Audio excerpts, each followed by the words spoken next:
একটি শোক সংবাদ একটি শোক সংবাদ পশ্চিমলকা কালীবাজার সংলগ্ন নিবাসী মৃত সুলেমান মাস্টারের চতুর্থ পুত্র জনাব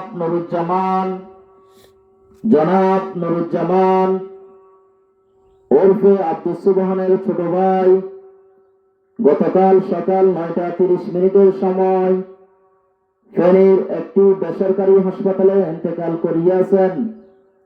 ইন্না লিল্লাহি ওয়া ইন্না ইলাইহি রাজিউন। মরহুমের জানাজা নামাজ আজ বাদ আসর পশ্চিমলকা কালীবাজার ফারুকিয়া মাদ্রাসার মাঠে অনুষ্ঠিত হবে। উক্ত জানাজায় আপনারা সকলে শরীক হয়ে মরহুমের বিধিহি আত্মার মাগফিরাত কামনা করুন।